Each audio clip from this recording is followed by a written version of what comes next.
근데 제자의 길을 가는 우리들에게 받아들여지는 그 흐름을 볼 때는, 또 초대교회 성도들이 예수님의 제자 공동체를 보았을 때는 제자의 길을 가는 사람들에게 있어서 오늘 본문의 첫 번째, 두 번째 사건이 주는 메시지가 있다는 것입니다.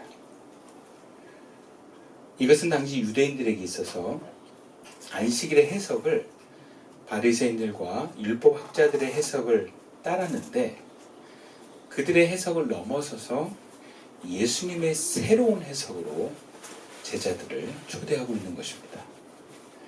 예수님의 제자들은 예수님의 새로운 해석을 받아들이고 지키며 나아가라는 것입니다. 이것은 제자의 길을 가는 사람들은 안식일에도 선을 행하는 사람이 되고 생명을 구하는 사람이 되어라 라는 것입니다. 또 이것을 자신에게 적용을 해본다면 선을 행하고 생명을 구하는 사람이 되기 위한 안식, 즉 쉼을 얻으라는 것입니다. 그렇다면 먼저 우리는 안식일에 대한 이해와 개념을 살펴봅시다. 여러분, 안식일이 무엇입니까? 오늘 우리들에게 있어서 안식일은 어떤 의미를 갖습니까? 먼저 당시 유대인들에게 안식일은 무엇이고 어떤 의미를 갖는지 보겠습니다. 예수님 당시 안식일은 단순한 휴일이 아니었습니다. 하나님과의 언약의 정체성을 드러내는 핵심적인 표지였다라고 할 수 있어요. 그게 세 가지가 있는데, 첫 번째는 창세기 2장에 보면 하나님께서 창조 질서의 개념에서 6일 동안 세상을 창조하시고 마지막 날 7째 날에 쉬셨다라고 하셨어요. 그러면 여러분, 하나님이 6일 동안 일한 게 힘들어서 7일째 쉬었겠습니까? 나 쉬니까 니들 다 쉬어야 돼, 이런 의미겠어요? 이 7일의 쉼은 하나님이 이 땅을 창조하신 쉼, 즉 마지막의 쉼을 통해서 전체가 완성된다는 의미를 갖습니다. 그래서 안식은 인간 삶의 완성을 의미합니다. 두 번째로 신명기 5장에 보면 안식일은 출애굽의 구원의 기념이었습니다. 그들은 이집트에서 노예였습니다. 노예는 그 당시 쉬는 날이 따로 없었습니다. 그렇기 때문에 안식일에 쉬는 것은 이스라엘 백성이 더 이상은 노예가 아니라 너희들은 하나님의 백성이라고 하는 해방된 존재라고 하는 의미를 갖습니다. 그리고 마지막 세 번째는 그 당시에 다른 민족들은 안식일을 두고 따로 쉬지 않았습니다. 그렇기 때문에 이스라엘 백성들이 안식일을 지키며 일하지 않고 쉬는 날을 갖는 것은 하나님의 백성이라는 얘기예요. 즉 언약 백성의 표식이 되는 것입니다. 이들이 안식일을 지킬 때 너희는 내 백성이다 라는 것이 드러나는 거예요.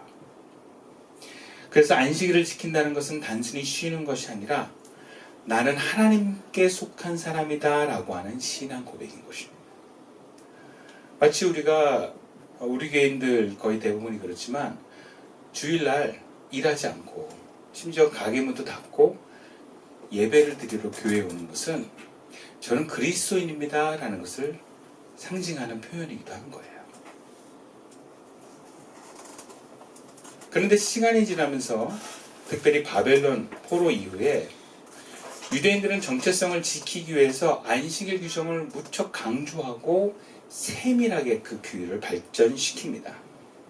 대표적으로 안식일에 유대인의 율법을 보면 수확을 금지하고 이렇게 수확물을 타작하는 타작도 금지합니다.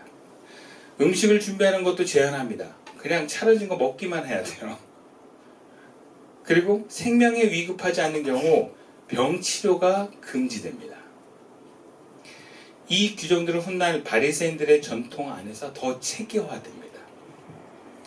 핵심은 이것이에요. 안식일을 어기면 우리는 하나님과 다시 멀어진다. 그런 의미를 갖고 있는 거예요. 이스라엘 백성은 유다가 망한 경험이 있어요. 아주 처절하게 망했습니다. 그래서 바벨론으로 포로로 많이 끌려갔습니다. 성벽은 무너졌습니다. 그리고 이방 땅에서 온갖 뭔가 모욕과 차별을 받았습니다. 그런 포로기를 겪은 이들에게 안식일을 지키지 않는다는 것은 또다시 하나님과 멀어져서 포로와 같은 고난을 다시 겪을 수 있다는 두려움을 갖게 합니다. 그러니까 우리가 생각하는 그 안식일에 대한 의미와 중요성이 달라요. 그런 두려움을 갖고 있는 바리새인들이 보았을 때 안식일에 보여진 예수님 제자들의 행동은 이해할 수 없을 뿐만 아니라 분노를 일으킬 만한 모습이었던 것입니다. 구체적으로 오늘 본문에서 제자들이 미리삭을 이렇게 비벼 먹은 사건은 단순히 간식 먹은 게 아니에요. 율법의 해석으로 볼 때 이삭을 어떻게 먹었겠어요? 일단은 이만큼 잡아서 잘랐겠죠. 그럼 자르면 수확이에요. 두 번째는 수확한 걸 어디 그 순간 막 손으로 비볐겠죠. 알만 딱 빼내기 위해서. 그럼 뭐야? 다작이에요. 그리고 얘가 아직 안 익었잖아요. 그럼 먹어서 막 녹이면서 먹잖아요. 음식 준비예요. 이게 다 노동이에요.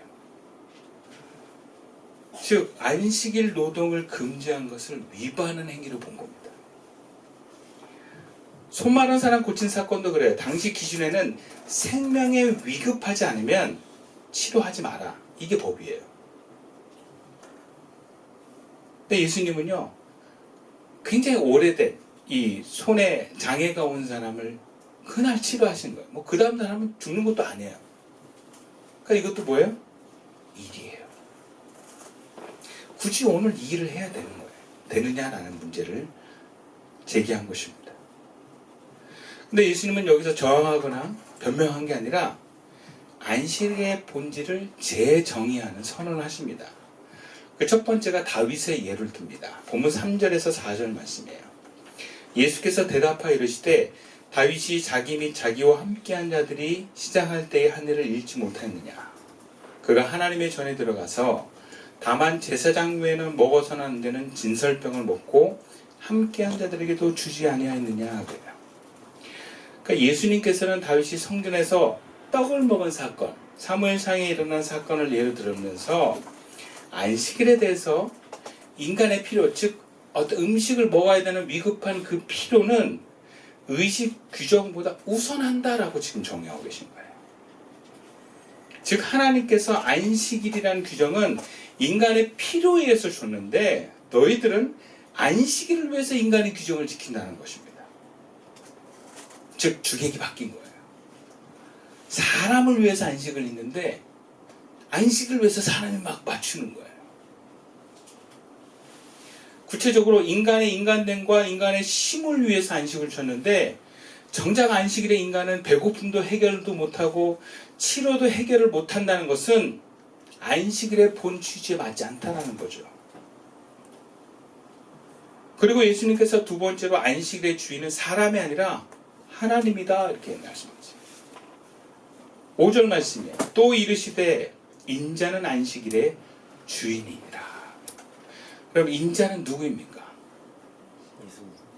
이 땅에 오신 메시아, 사람의 모습으로 메시아, 하나님이시고 예수님이십니다. 그 인자이신 그 예수님께서 안식일의 주인이란 말은 안식의 해석의 권위가 하나님께 있고 그 하나님이신 그 예수님 자신이 선언한 거라는 거예요. 내가 이 법을 만들었고 내가 이 법을 해석했다라는 겁니다. 누가 토를 답니까? 그 하나님이 내가 안식일을 이렇게 해석하는데 이것은 너희들이 주장하는 해석보다 우선한다고 하는 말씀이십니다. 선언이시죠.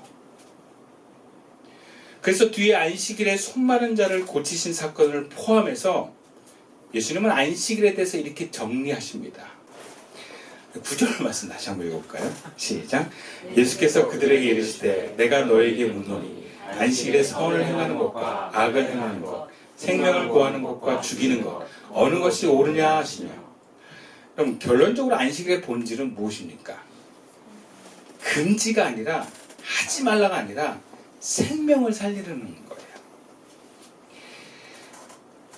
그래서 예수님께서 지금 안식일에 대한 해석은 안식일은 생명을 살리는 날이지 또 안식일은 하나님의 자리를 실현하는 날이지 뭐 하지마 뭐 하지 하고 하면서 통제하고 뭘 못하게 하는 날이 아니라는 거예요. 오늘 본문에서 안식일에 대한 예수님의 해석을 통해서 오늘 주님 우리에게 묻고 계십니다. 우리는 규정을 지키는 신앙이 있느냐 아니면 생명을 살리는 신앙이 있느냐라는 거예요. 우리가 나는 뭐 했습니다, 뭐 지켰습니다, 이거를 잘못했습니다 라고 하는 그러한 뭔가 지키는 것에 대해 의미를 부여하는 신앙이 있느냐 아니면 내가 이웃을 사랑하고 생명을 살렸습니다, 그들에게 힘을 주었습니다, 자녀들에게 용기를 주고 남편과 아내에게 힘을 주고 사랑을 주었습니다 라고 하는 생명을 주는 신앙이 있냐라는 거예요. 안 돼라고 말하는 나와 남에게 규범을 적용하는 신앙이 있느냐, 하나님께로 인도하여 그 생명력 있게 살 수 있도록 내가 뭔가 그 일을 하는 신앙이 있느냐라는 거예요. 안식은 단순히 말하면 쉼입니다. 그래서 우리는 이런 안식일을 일요일이라고 하는 날에 적용합니다. 그래서 일요일에는 쉬어야 된다. 이야기가 여기서 나온 거예요. 그래서 일요일을 뭐라 그래요? 쉬는 날이죠. 쉬는 날. 그죠? 우리는 그리스도인은 주일이라 그래요. 주일. 주님의 날. 이 주인이 주인 주자에서 하나님의 날. 그런 의미가 주일이에요. 근데 보통 세상 사람들은 일요일을 쉬는 날이라고 하죠. 근데 이게 이 교회 주일과 쉬는 사회적인 문화적인 배경이 함께 이렇게 합쳐져서 주일은 쉬는 날 이렇게 됐어요. 그래서 교회에서도 요즘에는 뭐가 유행이냐면 교회 하루 종일 있는 것을 좀 지양해요. 그래서 저녁에 다 없애버렸어요. 예. 다 웬만하면 다 끝나요, 낮에. 그래서 목사님들 모일 때 빨리 모여요, 주일날. 제가 지난 주일하고 월요일날 우리 동구이 모임 갔었거든요, 동기 목사님. 제가 제일 늦게 갔어. 난 다 하고 가니까 10시야. 근데 이 친구들은 뭐 한 6시인가 모여가지고 밥 먹고 다 했더라고. 예. 난 군고구마 먹었어. 밥도 못 먹었어. 왜? 일찍 끝나니까. 그리고 나보고 뭐라 그래. 뭐 그렇게 교회에서 뭘 오래 하고 늦게 끝냐고 오자마자 그러더라고. 교인들 힘들게 하냐 그래. 주일 쉬어야지. 그러니까 우리가 그런 의미를 볼 때 굉장히 쉼이 없는 교회처럼 보여요. 그렇지 않나요? 심지어 토요일 날도 우리만 보여. 육체적인 쉼이 없는 날이 우리 교회 교인들은 아마 그러지 않을까 싶어요. 월화수목금 일하고 토요일 주일도만 보이니까 얼마나 힘들겠습니까? 시선교회 여러분, 교회 여러분들.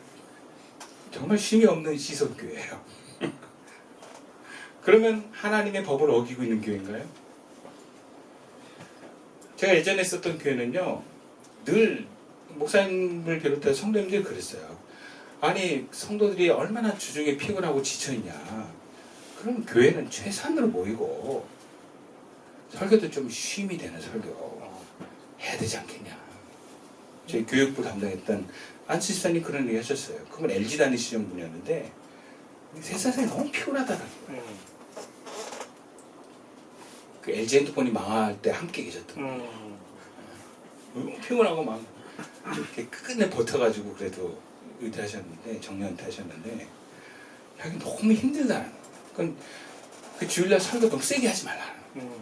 네. 그리고 목사님들도 그 전에 있었던 목사님도 뭔가 이렇게 좀 센 걸 싫어하셔가지고, 야, 그거 뭐 좀 찬양도 좀 잔잔한 거 좀 해라. 맨날. 네, 세게 하면 안 돼. 뭐 북치고 들어치면 너무 싫어해. 네. 그래야 하나님이 안식이 명하신 쉼의 취지에 맞다라는 거예요. 그리고 직장 다니는 청년들이나 아이가 있는 3040 부모들은요, 주일 끼고 동남아 여행 가는 건 당연한 거예요. 쉼이 있으니까. 실제로 제가 담당했던 청년들 중에 몇몇이 그렇게 늘 가더라고. 항상 너무 힘들고 피곤해가지고요, 안 가고 그러면 버틸 수가 없어요. 근데 여행 갔다 오면 뭐 에너지가 와요 그러더라고요. 근데 뭐 평신도에 제가 뭐라고 할 수는 없는데 리더 모임에서 성공포를 하는데 걔가 그래가지고 제가 한 번은 참고 두 번째는 너 그럼 되겠냐, 리더를 그만두든지 여행을 그만두든지 해라. 여행을 그만둬서 이제 이장을 같이 했는데 자기는 그게 잘못이라고 생각 안 한다는 거예요. 과거에 그랬었죠. 그렇게 우리는 쉼이라고 하는 것을 우리가 일반적으로 생각했을 때 뭔가 안식일 날이라고 하는 그 유대인의 정체성에서 우리가 생각하는 주의를 적용했을 때는 뭔가 좀 안 맞는 것 같지 않습니까? 우리가 물론 예배를 2시에 시작하지만 거의 7시에 끝나잖아요. 이런 교회가 어디 있어요? 이장들은 막 11시 반, 12시까지 와야 돼요. 찬양 드리고. 얼마나 힘든 빈가. 저보고 독한 목사라 그랬어요. 독한 목사. 근데 여러분 오늘 누가복음 6장에 보면 예수님이 안식에 대한 해석을 볼 때 우리에게 명하신 예수님께서 명하신 안식 즉 쉼은요 단순한 휴식이 아니라는 것을 발견합니다. 예수님이 해석하신 진정한 쉼은 몸과 마음이 내 마음대로 쉬고 내가 뭔가 크게 부담을 갖지 않는 편안한 상태로 지내면서 새로운 것을 경험하고 에너지를 얻는 음식을 먹는다든지 여행을 가는 것이 아니라는 거예요. 예수님이 우리에게 말씀하신 쉼은 생명을 살리고 선을 행하기 위한 쉼이라는 거예요. 우리는 내가 좀 활력 있게 일하기 위한 일상생활을 살기 위한 몸과 마음의 쉼이라고 얘기한다면 예수님은 거기서 멈추지 않습니다. 네가 선을 행하고 생명을 살리기 위한 쉼이 되어야 돼. 결론적으로 말하면 예수님이 말씀하신 안식은 선을 행하며 생명을 살리기 위해서 하나님 안에서 경험하는 영, 우리의 마음, 그리고 우리의 육신을 포함한 전인적인 회복을 경험하는 시간을 말합니다. 예를 들자면 우리가 일반적으로 다시 열심히 일하기 위해서 몸과 마음의 쉼을 얻는 것처럼 그리스도인의 즉 제자들의 쉼은 선을 행하고 생명을 살리기 위한 전인적인 회복과 하나님과의 전적인 연결을 회복하는 쉼이어야 된다는 거예요. 왜? 여러분 선을 행하는 그 선은 어디서 나옵니까? 나에게서 나옵니까? 하나님부터 나오는 거예요. 생명을 살리는 구원의 능력이 어디서부터 나옵니까? 나에게 나오는 거예요? 하나님부터 나오는 겁니다. 만약에 나에게 그런 능력이 있더라도 우리는 우리 삶의 어떤 여러 가지 감정의 변화와 환경의 변화에 우리는 어떤 때는 선을 행하지 못하고 부분적으로만 선을 행하고 어떤 때는 생명을 살리지 못하고 부분적으로만 생명을 살리다가 내가 오래도록 우울하고 답답한 상황에서는 선도 행하지 못하고 생명도 살리지 못한 삶을 지속하게 될 것입니다. 그러나 우리가 하나님으로부터 연결된 신앙인의 삶을 살게 되면 지속적인 선함과 지속적인 생명의 구원의 삶이 우리에게 주어질 줄로 믿습니다. 아멘.